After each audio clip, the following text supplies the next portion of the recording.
Hi everyone, Fran here. So I'm sitting on the floor of my office, looking myself right in the eyes. Now, why would I do that? Well, my guest this week on Hopenning is an author by the name of Marijke McCandless. Marijke wrote two books, one under a pen name called More, Journey to Mystical Union Through the Sacred and Profane, how infidelity brought her and her husband closer together. Years before she wrote her current book, Naked in the Now, Juicy Practices for Getting Present. And one of those juicy practices is looking at yourself in a mirror, right in the eye for 1 minute. I hope you stay with me. It's an interesting interview about two very interesting books. Welcome to the Hopenning. Hello, everyone, and welcome to the Hopenning. This is the place where hope is happening. And it's a pleasure and an honor to have best-selling author Marijke McCandless. Welcome, Marijke. Thank you, Fran. I'm so glad we finally hooked up. Well, you're a traveler. You love to travel. It came out in your books, and you just got back from a trip to Galápagos. I did. It hadn't really been on our bucket list, but a friend of ours needed to go to Ecuador. She had almost emigrated there and had left money in a bank, and she needed to retrieve it. And so we said, well, we hadn't ever planned really to go there because my husband's been a little bit sick, but we'll go with you. And then since we're going there, let's go to the Galápagos too. Anyway, we loved both. We absolutely loved mainland Ecuador, and we absolutely loved Galápagos too. It was a marvelous, unexpected surprise in life to get to enjoy those places. I bet. Yeah, but you've lived a few places in the world. You've gone to a few places. We have. Yeah, and we'll talk about that because the two books that you wrote, we're going to talk about both of them, even though they were spread a ways apart, 9 or 10 years between the writing of them, right? I think 8 years. There we go. And two different names. And two different names. And we'll get into that. But the first thing I'm going to ask you, Marijke, is what were you like in high school? If I were to ask your best friends in high school what you were like, what would they have said? What a great question. Let's see.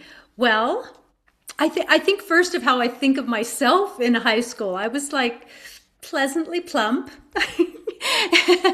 and I did still have an adventuresome spirit, but it hadn't fully blossomed yet.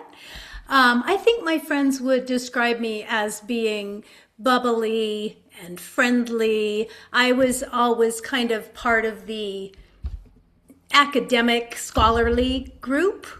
So I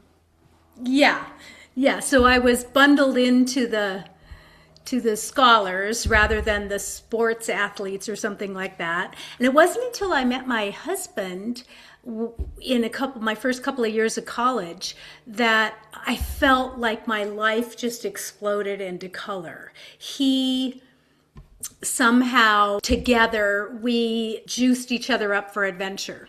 So I don't know if my high school, I guess they would have a little bit. We used to go camping and stuff like that. You grew up in the Pacific Northwest. I did. Is that correct? Yes. Right. But after you met your husband, you said that, he really exploded your life for you, became very adventurous after you met your husband. Yeah. And the first book, More, The Journey to Mystical Union Through the Sacred and the Profane. Yeah. So even the title of the book, and actually you wrote it under a pen name by Marijke McCandless. Why did you use a pseudonym name for when you wrote the book?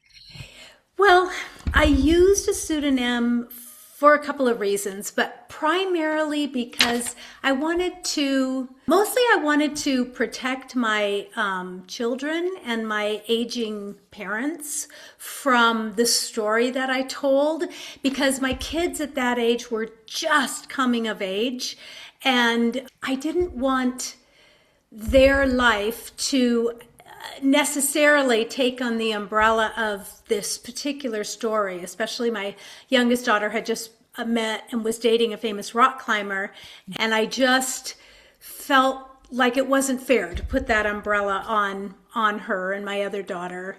And my parents were aging, and the story I knew would be difficult for them to hear as well.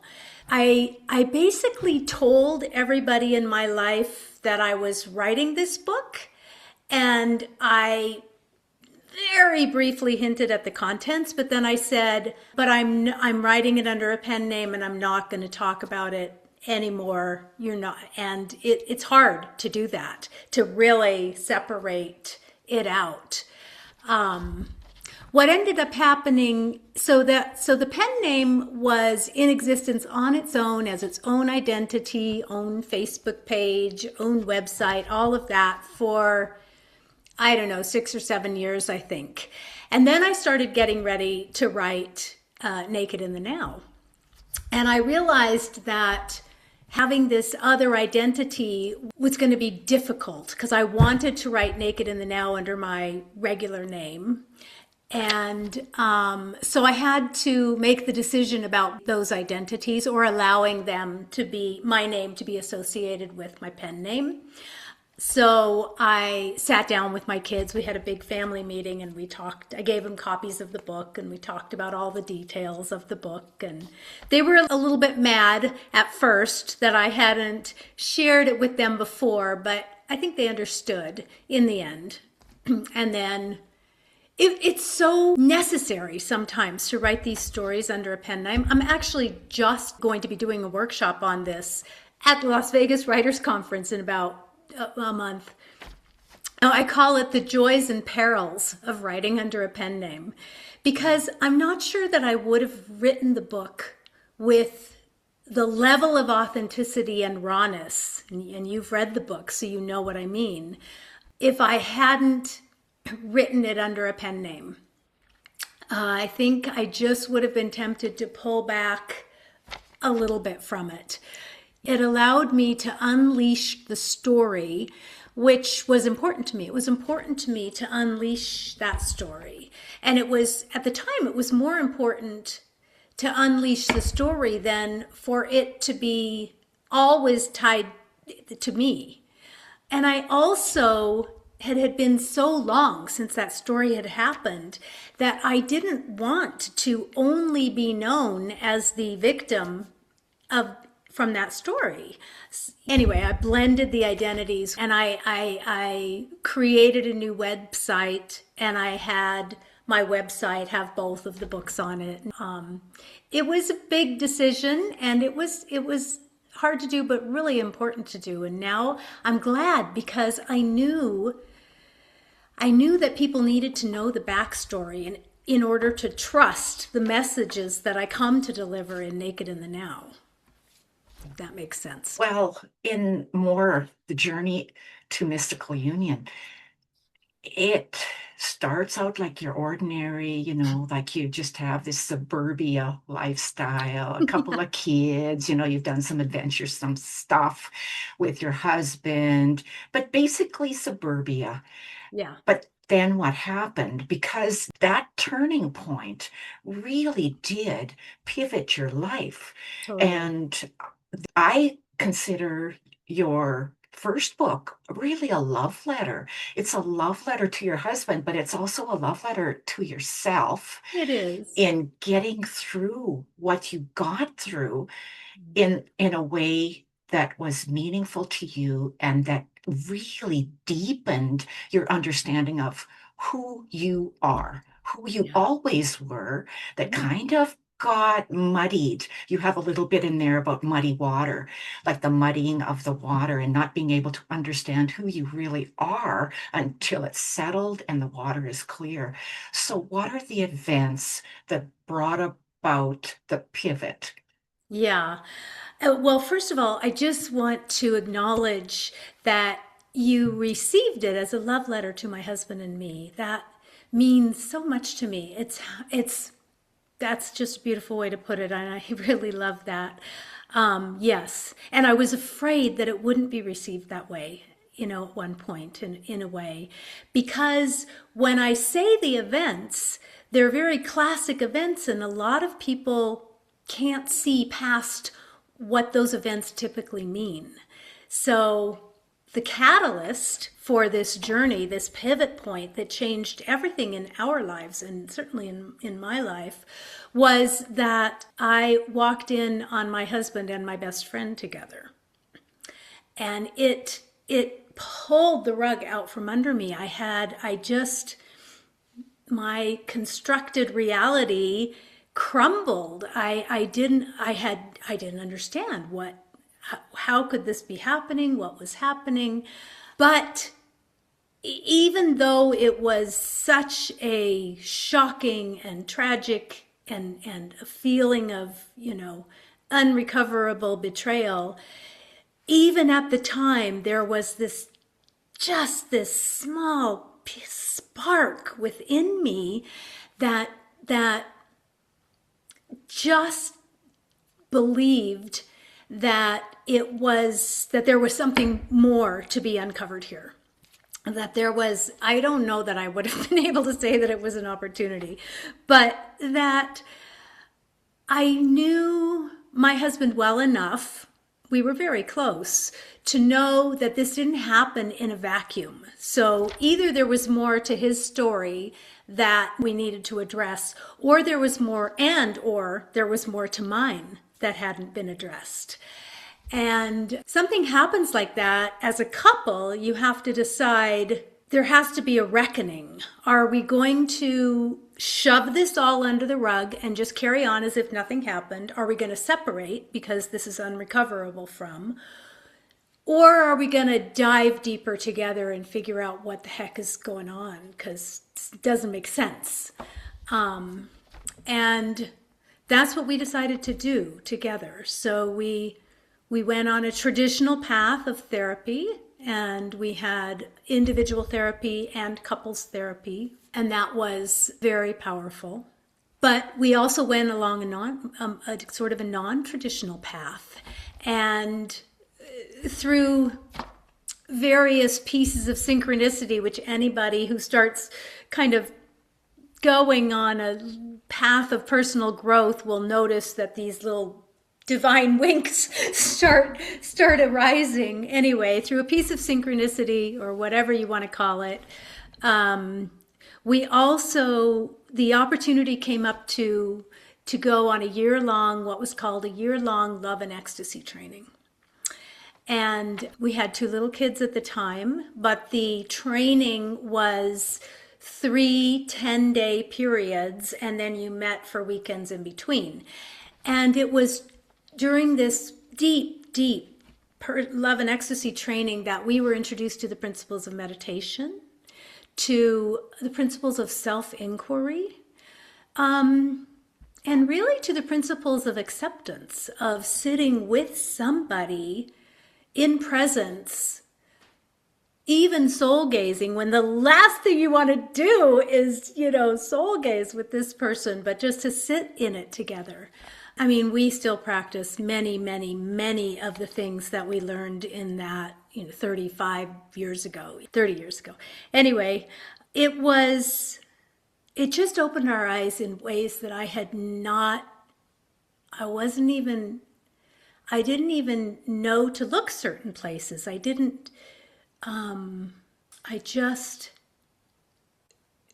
just had a much more ordinary background. I even had a more ordinary religious. I didn't have actually much of a religious background. My parents didn't raise us with a religion, and I was sort of a lot of my friends went to the Catholic Church, and I would sometimes accompany them and things like that. I had this tiny pieces of training, but nothing.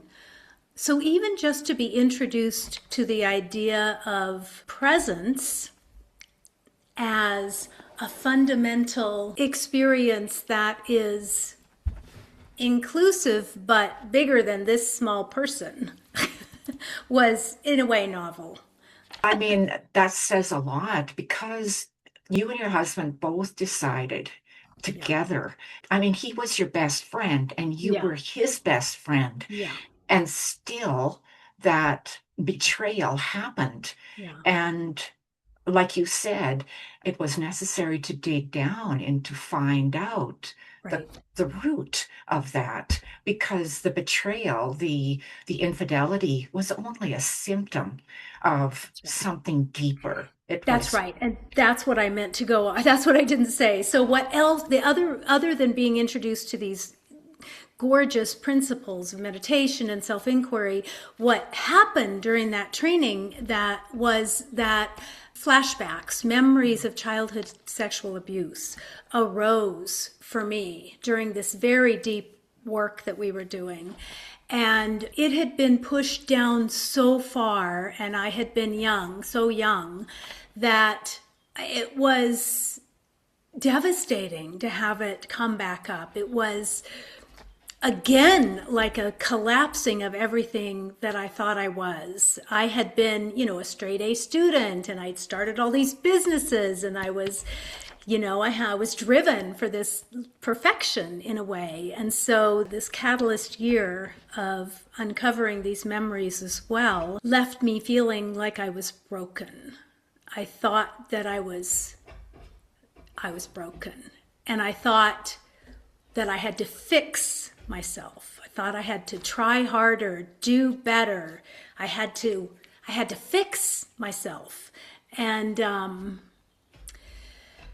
I came to understand that wasn't actually what I had to do. What I actually had to do was completely sit in the what I like to call the juicy okayness of right now, even when it includes betrayal and sexual abuse and all of these things. I had to realize that I was both imperfect and wholly lovable, exactly as I was. And my husband, one of the things that rekindled our love and trust was that for whatever reasons, he absolutely 100% showed up for me. He was present. I wouldn't even really have known what that meant until you experience it like that. When somebody just doesn't try to fix you, they just witness you falling apart.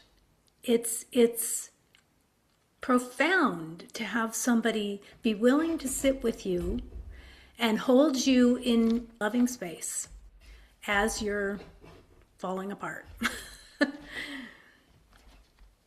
Do you think that your husband would have been able to sit with you and be so present with you under that intense sadness and on that intense feeling of brokenness if you hadn't done the work throughout that year with him, the soul gazing, which you might have to explain too for our guests, the soul gazing and some of the things that you and he learned together are not your normal sitting on a couch and talking to your therapist stuff, right? Right. So do you believe that having that experience of learning how to breathe, learning how to do pranayama, and all of those things that you learned during that whole year of the intimacy workshop, do you think your husband would have been able to be that present for you? Of course, I can't speak to it, but because who knows? My gut feeling is that we both had to be in a space of willingness to be vulnerable And sometimes it takes you have to be afforded the opportunity or forced there almost a little bit. Because we don't want to be in our day-to-day life, we don't really want to be that vulnerable. We want to be all put together. We want to be our curated version of ourselves. And so it 100% helped to have an envelope, so to speak, where we were learning these other things were their own form of vulnerability. It's vulnerable just to soul gaze. Soul gazing is when you sit face to face with another person, and without forcing anything, you just look into, you choose one eye or the other, and you just sit and observe within yourself what's happening. So it seems like you're looking at another person to analyze them. But what really happens in soul gazing is that you begin to see what comes up for you. So you begin to see the fears that are coming up for you. Oh my God, is he going to see what a terrible wreck I am? It ends up being a lot about what your own thoughts are as much as anything. But you also begin to experience, it's like a resonance, if you will, that happens somehow in between you. I don't know. That sounds a little bit maybe new agey or something, but there is an experience of bonding because you're being that vulnerable with another person. You're just allowing yourself to be seen, and you're just looking at another person. And you're instructed to just continually let your judgments go, whether they're for yourself or the other person. You're just relaxing into being. It's not something we practice often. Well, there were times also, I mean, you and your husband have been married 40 years, something like that, right? Mm-hmm. And there have been ups and downs. Oh, yeah, for right? sure. Yeah. For both of you, there have Yeah. been episodes of depression, Yes. and you guys have done the work. You've done you've done a lot of work on yourselves, and Yeah. yet you still get the dips. It's So true. in Naked in the Now, your book is full of, I think, 34 different practices. And the intimacy practices are Yeah. only part of it. Yes. The connecting with who you really are. Yeah. I mean, in your case, the intimacy practices kind of came first, Yeah. and then the connecting with yourself. But throughout your journey, the journey, it was really sacred. It was a sacredness to Mhm. come to an understanding of knowing God, or whatever your version of Yeah. God is, Yeah. and knowing yourself, but also understanding that we're all one. To look so deeply into somebody's eyes and feel that reverberating here, to maybe that, the small s self is trying Yeah. to disengage here. What's going on here? Right. And yet the large s self is pulling you into a communion, a connection. Beautiful word. Mm-hmm. So yeah, let's go on a little bit. So you're having these experiences, you're doing all this intense work for a whole year, and then this remembering these glimpses of the past, of the sexual abuse, came up. What Yeah. did you do with that? What did you do with that memory? Because I think there will be people watching our show right now Yeah. that they might think that something happened to them too, Right. as a Right. young person that they have no memory about. Yeah. So what did you do with it? Um, when whether you have full on memories of something like that that's happened to you, or whether you were very young and they're fragmented, or maybe they sort of start resurfacing when your child becomes of the age that you were, or sometimes there's like things like that can cause these buried memories to come up again. I mean, what I actually did with it was I got curious, I suppose. I mean, I was devastated and very scared. But I was also curious to track down. In my case, I was very young. So I didn't know, do I trust this? What is this? I don't know what this is, you know? So maybe it's my science background. I wanted to sort of verify that, you know, I wanted to revisit some of the people from my life when I was 5 years old. I tried to talk to my mom about it a little bit. And because my first thinking is there's no way Mom would ever have let anything happen to me. You know, it's just, she was a wonderful mom and she was a loving, loving mom. And how could this have happened under her loving, you know, guidance? And so I got very curious how it actually did happen. And so we would intentionally, part of the training that we were doing, it was called pelvic release. And it's probably related to a lot of other somatic healing modalities out there. But the idea is that memories, so to speak, can get stuck in certain tissues. And working with the body somatically can help us maybe just re-experience it a little bit or release it. I mean, ultimately, you're trying to not be burdened by it unconsciously, right? So you're trying to bring it out to the light so that it just is what it is. It just is it's something that happened. A friend of mine wrote a book all about shame called Stronger in the Difficult Places. And she has this turning point in her book where she says, okay, that happened, now what? So that's the sort of the energy when this starts coming up. Eventually, first I'm devastated, I'm gutted, I don't want to be associated with that identity. And then I'm like, okay, once I was convinced that it actually happened, you know, that I wasn't like making it up in my head or something, and there was enough evidence that I realized it had all been true, then there's the now what? So for a while because I had a willing partner who was willing to be there with me. So Jay and I did this love and ecstasy training, and you could go to the love and ecstasy training as somebody who had many, many different people that they were working with, or you could go where you primarily worked with one person. And that's how we went. We were called deep divers. So he was my person. And we would do these pelvic release exercises where we would intentionally try to stimulate a memory in a safe cocoon.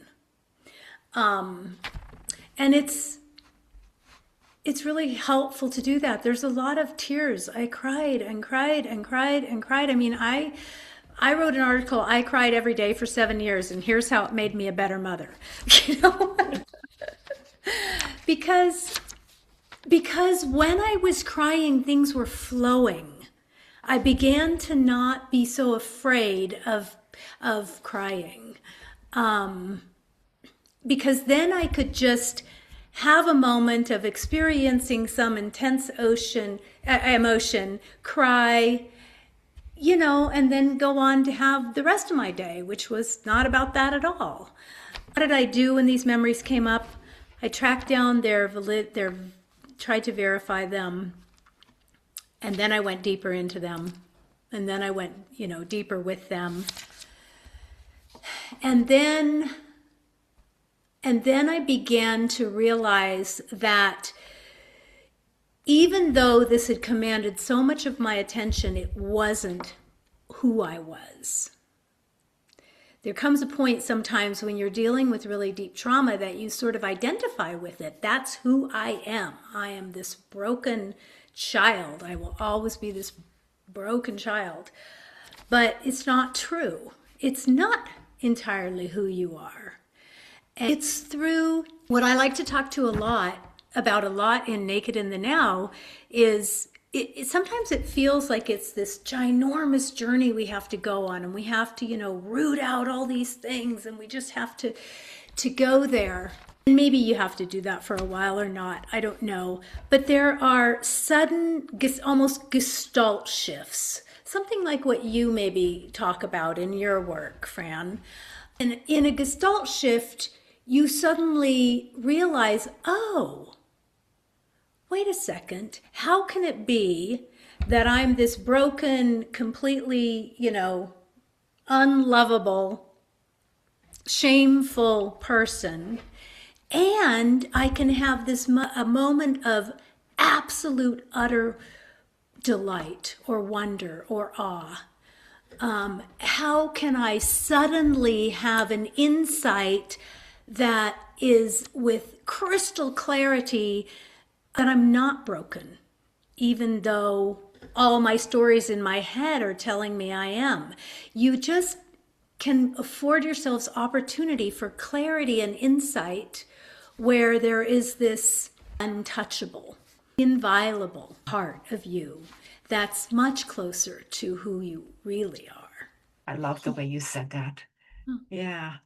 So you have in more, your story basically starts with the infidelity, and then it moves into the intimacy course you took, and then into the sexual abuse, and moves out again. But when you get to the next book, the Naked in the Now, so the whole book is based on practices. And some of the practices we've heard about before, if we've been in the self-help movement or yoga or, those things. But there's some that, like simple stuff. And like the first one, kissing yourself all over. So describe this, because it's something we can laugh at, and yet when I read the book, I started kissing, trying it, right? Because I'm a single person, and I'm trying this kissing because there's something to it. There's something to it. So just talk a little bit about that practice, and then we'll go into some of these other practices that I've never heard of before. Okay. So my book is called Naked in the Now. So you get juicy practices for getting present. So you get a hint at, this is like a cheeky little book on mindfulness or something, when somebody said that, and I was like, oh, I like that. So what I wanted to do was when I looked out, I saw that people saw meditation or awareness practice as something to put on their should-do list. But God, that sounds like a lot of work, and it really doesn't sound like much fun. It kind of just sounds either boring or like too much work. Like, who wants to do that? And so I started reflecting on that, and what I realized is that it's really much closer to being seduced by life in a way. Maybe, like seduced by the lover who is life. And once we do that little Gestalt shift where it's like, oh my God, I've got to do all this work. I got to sit there and do nothing, but really I have 10 loads of laundry and 15 things on my to-do list. And how the hell am I going to do that, But then once you make that mind shift, then all of the practices sound a little bit, you can make them sound a little bit different, and they're much more appealing. And in kissing yourself all over, what I wanted to point to was power of simple attention, that most of the time we don't give ourselves our own presence, our own simple attention. And it almost, it was tied to being a mom of little kids. You know, the child falls down, has a little boo-boo, it's not life-threatening, and runs to the mom or the dad, and you know, you comfort the child and you say, well, let me kiss your boo-boo better, you know, let me kiss your ouchie. And that simple movement is an act of directing attention. It's the mother directing attention, but it's also the child directing attention to that spot. And in the light of direct attention, there's presence. And presence is that luminous, ineffable quality that has innate healing qualities. So in kissing yourself all over, I invite people, and all of my practices are only like 10 minutes because I know what it's like to live a busy life. And the interesting thing is it's enough. It's enough to just dip in for these little practices. So I invite people to experience, what does it actually feel like just to give each of your body parts attention for a moment. It's like kissing those owies better. It's like being in the arms of a lover who is kissing you all over. It feels wonderful. And it feels like even just talking about it, all the hair on my arms is going up, and there's like an expansion of vitality. It's a vitality booster. And part of that, I think, is just touch, whether we're touching ourselves or whether we're touching another human. There's something to be said about touch, like that vibrational energy or whatever it is that's going on, a loving touch, right? That's all it takes. Like you said, one little kiss for your child. Yeah. And they're running off and playing again. If your listeners, even just now, if you just notice what happens, if you just draw your attention to where you've touched yourself, there's a subtle rush. There's just a subtle rush that's gorgeous to tune into. Yeah, and that's just one of them. So we talk about following the breath of your beloved. When you wrote about it in the book, I was like, okay, I don't have a beloved, but many of us have pets. So can you talk about that a little bit? You might have a beloved who's on the couch beside you or in the bed beside you, or a pet. So what does this mean, following the breath of the beloved? Yeah. So many people have heard of breath meditation, and I had heard of breath meditation, and I had been introduced through mantra meditation before breath meditation. So when I got to breath meditation, it felt clumsy to me. I couldn't do it. I felt like I couldn't do it. I felt like every single time I turned my attention to my breath, I would control it. So it would be like, I can't breathe in or out. I don't know. I don't know. And I just got curious about that. And what I noticed was there was a period of time when my husband was very sick, and there wasn't really anything that I could do for him.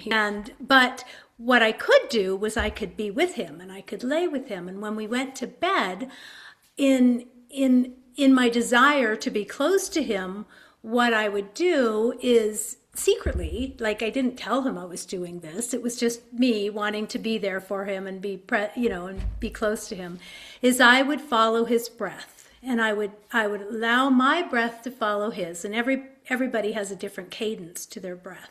So I never knew when the next breath was going to come and when he was going to let it out, because his body was on its own program. So that I call following the breath of the beloved. And it's interesting because it teaches you what it feels like to breathe while not being in control of it, not knowing when the next breath is. Now, I know a lot of people maybe don't have a partner. And so I remember talking to a really good friend of mine and saying, I want you to go home and try this exercise with your pet. And at the time she had a cat. or maybe she just on her own decided to do it. And she came back and she said, "Oh, Marijke, I did that following the breath with my cat.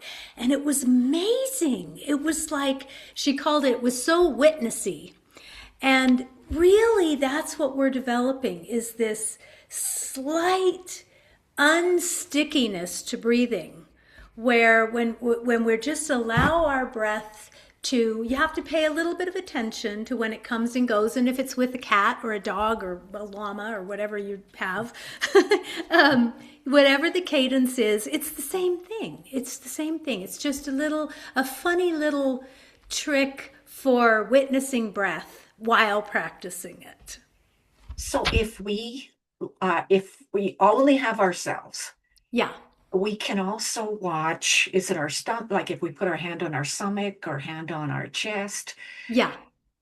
which would you? Yeah. So if you only have yourself, and that's the whole point of these lessons, was to get to the point where you only do it with yourself, because that's what I wanted. I wanted to be able to, now there's all kinds of breath work out there, and there's pranayama, which you mentioned earlier. That's a different kind of breath work. That's where you intentionally force your breath to go a certain way, like breathe in for 4, hold for 4, breathe out for 4, hold for 4, whatever. And it has all kinds of benefits, and I highly recommend it. But this practice is the purest of breath practices. It's teaching you how to witness your own breath without stepping in and controlling it. So what the ultimate goal is to simply relax within yourself and allow, all day long, our breath goes by itself, all day long. And then as soon as we put our attention to it, we want to control it. But so what you do is you just relax back into yourself and you just notice what the breath is doing by itself. For me, I have to keep my attention not ahead of itself. When my attention gets ahead of itself, it wants to control the next breath. It has to be following the breath. There's you have to find the word that works for you. I have to be following the breath with my attention and then letting it come. Oh my gosh. If you manage this for even 2, 3, 4 breaths, all of a sudden you'll feel it. And it's this glorious freedom. It's like a freedom. It's like this powerful witnessing presence that is with you all the time. It's just usually quite stuck to our thoughts and our bodily feelings. About the thoughts, about, how we want to control something. And that's often the way with meditation. Yeah. These thoughts go by and we're like, oh, no, can't think about that. Yeah. And then that part of you goes, you're thinking about it again. Yeah. And then you go, yeah, right, I'm not supposed to be thinking about it. But you turn that on its head too. Yes. You call it counting and accepting your thoughts. Yes. So, and I've never heard of that before. So can you share that with us? Sure. It's when I first started meditating, I can remember I was going to go to my first meditation class, and I think they said we were going to meditate for 5 minutes. I'm like, 5 minutes? Oh my God, there's no way. But I thought meditation meant not having any thoughts, or letting go of your thoughts and being in this blissful state of nothingness. And I wanted that. But as you become more willing to experience what meditation actually is for yourself, that's not really what it is. It's a return to being here right now. So attention goes off on a thought, and meditation is just about returning. Attention's going to go off on a thought. Maybe it goes off on a whole entire story, and then you go, oh yeah, that's a story, and you come back. But I thought that even that instruction can be hard. And because it's really hard to overcome the beating up that we will do as soon as we go off on thoughts. So we need to flip it. Our thoughts are not our enemy. We are always going to have thoughts. They don't go away. They arise on their own. They pass away on their own. We're not actually in control of them in a way. We just feel like we are. And so this exercise is about learning to befriend your thoughts. I like to call it befriending your thoughts. And it teaches witnessing again and acceptance. And so when you sit down, instead of trying to get rid of your thoughts and being frustrated because there's so many of them, you go right into them. You go right there. You can just count them, and or you can name them. You can notice what they are talking about. Very powerful practice. I do another practice that I've come to call naked writing. Very, very similar to this. We actually completely 100% allow whatever wants to flow through us to flow through us. And we do it with writing. So you do it with what's called free writing, or I call it naked writing. You don't worry about grammar or punctuation or spelling or eloquence, or you can write the worst crap in the world. All of that stuff's fine. You just follow. It's called keep your hand moving. Keep your hand moving, be specific, don't think, lose control. And it's the same practice as this one, this counting your thoughts or naming your thoughts, but except for that it's on paper, and it's profound what kind of changes come about from this. Just like when we move our attention to various parts of our body, sometimes we have looping thoughts because we don't give them any attention at all. And as soon as we actually just let them be there in the light of attention, it becomes easier for them to reveal what their full message is, not just like the negative looping kind of thing or whatever. And we begin to accept ourselves as we are. We don't have to be different. That would even include negative thoughts that we might be thinking about another human, right? Totally. And Yes. we know we can't say it, and we shouldn't even be thinking it, because that's not what a good person would do. But if you write about it, Yes. Yes. I mean, you are getting that, you're able to, hash it through and write some, nasty words if you want to, underline. Yeah, exactly. Do whatever you want. Yeah. And then it gives that opportunity to get it out, just like you let a little kid get out their frustrations without correcting them and stopping them and telling them they can't think that way and all of that. You've got some great ideas when it talks about a thought whisperer. So what's a thought whisperer? It's kind of a funny little tongue-in-cheek thing that I came up with. There used to be a show called The Ghost Whisperer. Maybe nobody's seen this show. I don't know. But it was kind of a cute little show. And the premise was that the protagonist had the ability to see spirits or see ghosts. But they were stuck. They were stuck in the realm on the earthly realm. And so she had to face these ghosts and kind of figure out why they were stuck so that she could lift them into the light. And so at the end of every show, it's something about, into the light, I guess. And one time I was on a meditation retreat, and we were doing this practice of watching our thoughts self-liberate. So when you first hear a kind of phrase like that, you're thinking, my thoughts don't self-liberate. What are you talking about? They're like, and I found my thoughts to be pretty sticky, actually. I mean, whatever it was, I don't even know that it had to be an important thought. I would try to watch a thought self-liberate, and it was much closer to if my thought was a gong.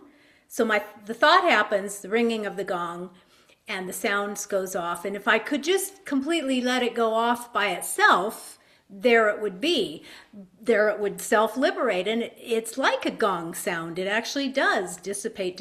But I would just keep ringing that gong, I would just subtly think that thought again and again and again, by bringing attention to it.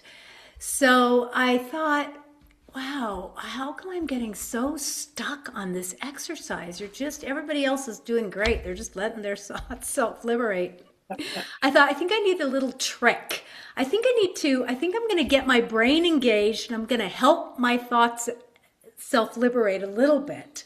And so I would literally just imagine that my thought was like on my hand or something, or just right there before me, and I would want it to go into the light. I would want it to go into the light. And that true desire to do something to help myself, and to help, it really is probably to help myself, but that desire to usher something to a better place was brilliant. I had so much fun with it. And then I would try to conjure up really hard thoughts, and I would be, okay, thank you for being here with me, but it's time to go into the light. And it was a funny little trick, and it worked for me. There's so much power in visualization. Yeah. Like, incredible amount of power. And we think we're doing the visualizing, but maybe it's not really our little self, like the little self of us, our little brain, but maybe, God, the universe, whatever, has put that thought in there so that the universe can take it away, just take it away. Because, I really believe in the positive part of it all. One of the things that I'd like you to talk about is the pink light technique. That is powerful, because I tried it after I read it in your book. Can you talk about the pink light technique? Because I think what you just talked about really ties into that. Yeah. The pink light technique, I learned a long time ago from a meditation group. They were called I think it was called Ascension, and they were called the Ashayas. And I don't really know where it came from or anything like that. All I know is that I tried it, and it's had profound impact on my life too. I just shared this technique like yesterday, or the day before yesterday, with somebody. So it's still alive in my life and well. So the pink light technique basically comes from the premise of, well, it is the power of visualization, and it's also the power of, like, the power of love to heal. Let's say you are in a fight with somebody, or you're estranged from somebody that you love, and you really are at your wits' ends. You've tried, the communication techniques, you've tried, and it's just not going to work for whatever reason. You're not going to be able to be face to face with that person and having a conversation that moves the healing forward. Then what you can do is you can try this pink light technique. So it's completely passive to the other person. They have nothing to do with it. It's all within you. And what it does is it puts the relationship into a different light, so to speak. So whenever you start the pink light technique, you begin by wrapping yourself in pink light. Because we always have to begin with loving ourselves. We begin with loving ourselves, and we end with loving ourselves. So some people say, oh, I can't do visualization. I don't know what that means. Well, then you just say the words in your head. I'm wrapping myself up with pink light. If you're really good with visualization, then make it a big, beautiful, pink, fluffy cloud going all over you. So you do that. Then you're sitting quietly, so you need to be in an undistracted space. You don't need more than 5 minutes. And you bring a troublesome relationship to mind, that person, but you bring them into your mind's eye, but you bring them in a loving memory. So this is important. If you have no loving memory of that person, like, for instance, perhaps an abuser or, whatever, then you imagine them as a baby. in their own innocence. So loving memory or in their own innocence. You bring them before you and you wrap them up in pink light. And then you gently let them be ushered away. And what you probably will notice if you do this and if you allow it is that, and you can start with just doing people that you already are in a loving relationship with. You can just, it's not that you have to do it with bad relationships. You can, bring your daughter in or your cat. You can do it with pets too. You can bring all of the important people in your life. You just let them come in. You're wrapped in pink light. You let them come in a loving memory, wrap them up in pink light, and you send them on their way. Allow whoever wants to come in to come in. Now with the sticky ones, you may need a little bit of help intentionally bringing them in. You may want to intentionally bring them in. Wrap them up in pink light, and you just allow it to take its course. It's kind of a fun exercise to do. You can see who shows up. Oh my God, what's my Auntie Jeannie doing in front of me, and why is this kid from high school showing up? And, you just allow that to be, and it has its own healing properties. It just has its own healing properties. Yeah, and you might not know what the healing is. However, I personally believe that there's a lot more going on out there than we know about. If you're a person who prays, it's like a loving prayer, right? That's directed at another human. Yeah. And it's meant to kind of help you to get out of the stickiness. But we have no idea about the ripple effect of those types of prayer. We really don't. For me, it worked. For me, beautiful. It did. It's such a beautiful, I'm so glad to hear that. There's so many really good practices in your book, so many, but I had never heard of Tonglen before. Oh. And I might not even be pronouncing it right, but Tonglen is another one that really set something on its, flipped it. Yeah, Tonglen, sending and taking. Okay. It's also called sending and taking. So normally, I think it's quite common to have the desire and the thought that we should get this negative energy out. I need to clean this negative energy out. So Tonglen is a Tibetan practice, I believe. It's a teaching that teaches exactly the opposite. And the reason that it teaches the opposite is because it 100% trusts in the knowing that in the center of us is an inviolable, pure space that can transform anything. Absolutely anything. And this practice encourages us to dip our toes in to see what that's all about. What do you mean? No, I'm messed up inside. What are you talking about? It's not true. Every one of us has this connection to, my mom used to call it a golden core. I don't think she knew anything about anything. But anyway, it's essentially your inviolable core. It's your inviolable source, you might want to say. It's that deepest, untouchable, pure part of you that can absolutely transform anything. So the Tonglen says, instead of working so hard to dispel negative energy, they said, no, you are more powerful than you have any idea. And what you want to do is you want to bring that negative thought or directly into your heart. You want to bring it into the deepest part of you and then breathe out loving kindness, loving energy out. So instead of throwing all your negative energy out here, you become the crucible. You become the furnace in which everything can be transformed.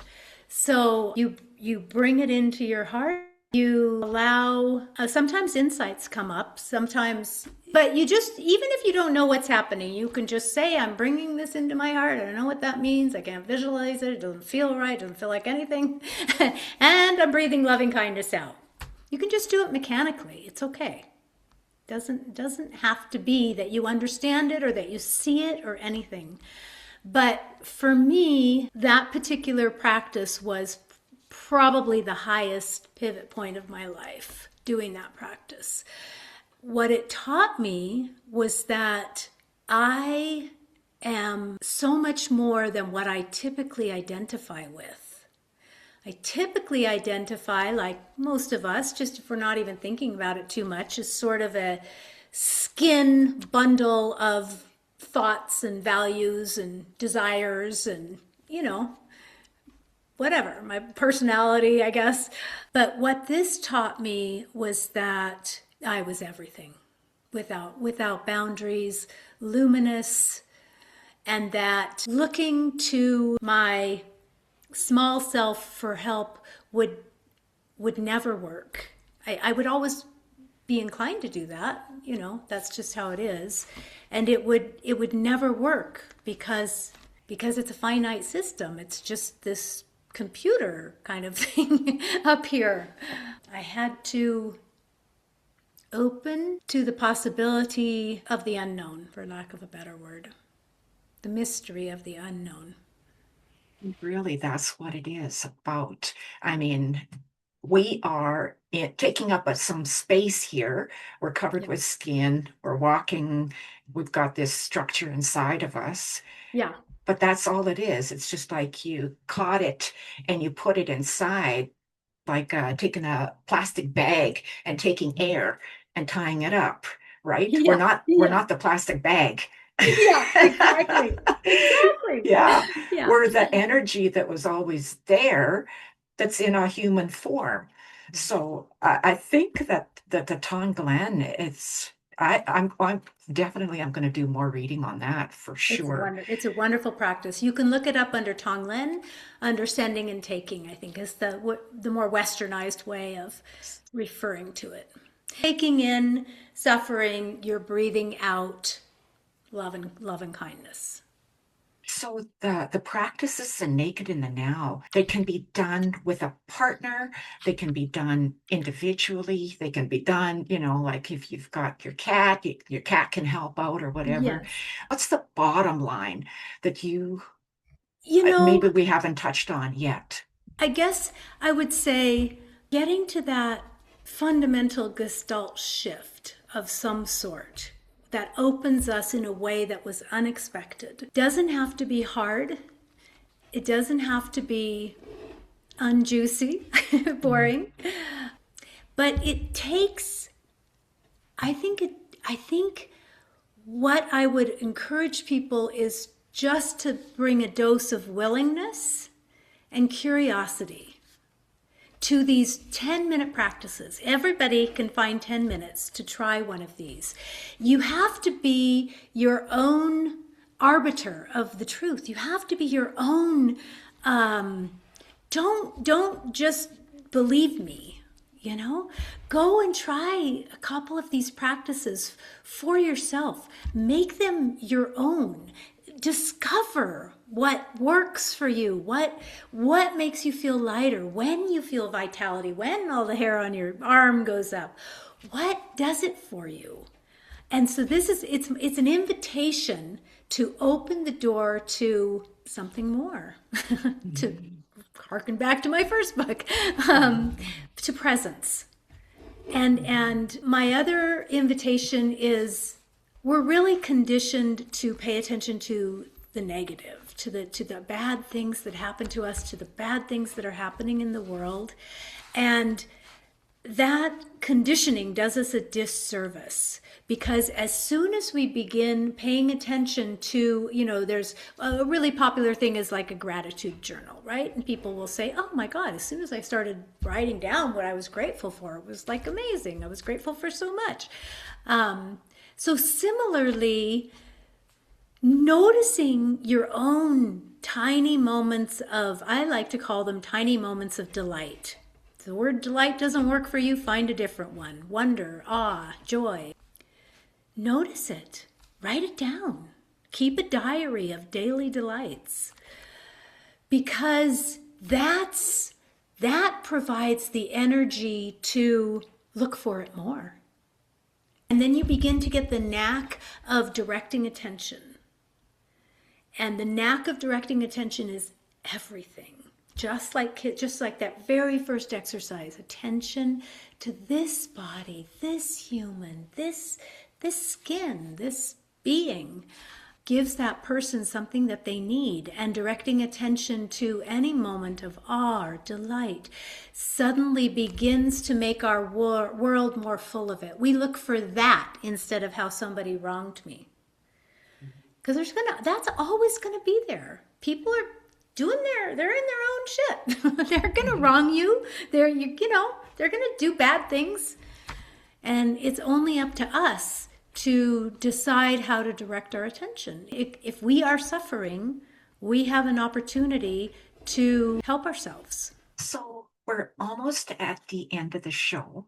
How can our viewers get a hold of you or find out about your book, more about your book or your practices, more about the juicy stuff that we haven't even talked about, because I mean, that's conversation on its own.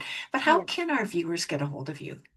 My website has all the information on it, and it's my first name and my last name, which is a mouthful, but it's marijkemccandless.com. But you could also just Google Naked in the Now, which is easy to remember. It's Naked in the Now, juicy practices put in, and I'm sure it will lead you to my website where everything is. And I love meeting strangers, and I love hearing from people. And, if somebody is hurting, if they need somebody to talk to, just email me. You'll find me. My email is easy too. It's my first name and my last name at Gmail. and you're putting on a workshop right away, a writing workshop. I have a couple of different workshops, actually. So on Saturday, I'm going to San Diego, to the San Diego Writers Festival, and I am moderating a panel that's called On Love. So it's a great panel. And in a month, I'll be teaching 3 workshops at the Las Vegas Writers Conference. Come see me. It's April 23rd to the 25th. And I will be teaching a presentation on the joys and perils of writing under a pen name. Mm-hmm. We started this conversation out. Mm-hmm. Also a workshop on naked writing, which is a brilliant thing to experience for yourself. And then I'm doing a really fun one called Sensory Awakening. And there's going to be blindfolds. It's going to be a little juicy. And you do talk about that, I think, in your first book. It could be in the second book. Yes. It's based on that. I think it's in both books, actually. Yeah. So that sounds fun. Lots of fun. And is there a last message of hope you have for our viewers? My message of hope for all of you is that you absolutely are perfect, exactly as you are, no matter what incredibly difficult things, and we all have challenges. You're lovable, and I love you. Thank you. Well, thank you, Marijke. It's been a pleasure talking to you. This is your book, Naked in the Now. This is one that's going to be dog-eared, and I have already dog-eared it tons, right? I love that book. I'll use it many times. So thank you for writing the book, and thank you. So glad it found its way to you, Fran. Oh, me too, right? The powers that be. Yeah. And if you are a first-time joiner here on the Hopenning, thank you for joining us. You picked a wonderful interview to join us on, a beautiful, juicy interview. And please like and subscribe, and you will have more hope in your inbox every week, because that's what we do here. We bring hope in all kinds of different ways. So thank you, Marijke. I can't wait to see you again someday. And maybe there'll be another book that I can interview you on, or maybe I will even see you on one of your workshops. Wouldn't that be fun? That would be great. Oh my goodness. Do you have a book in you, Fran? No, but I know it's in there somewhere. Not yet. Yeah, you're the second author this week that has like looked me right in the eye like this and said, your story needs to be out there. That's and I was like, That's right. but thank you. And thank you all for joining us. And we will see you all again soon. Bye-bye. This podcast and Inspired Healing Hypnotherapy do not provide medical advice. The information included here is not limited to text, graphics, images, or other material contained, and are for informational purposes only. No material in this podcast is intended to be a substitute for professional medical advice, diagnosis, or treatment. Always seek the advice of your physician or other qualified healthcare provider with any questions you may have regarding a medical condition or treatment, and before undertaking a new healthcare regimen, and never disregard professional medical advice or delay in seeking it because of something you have heard on this site.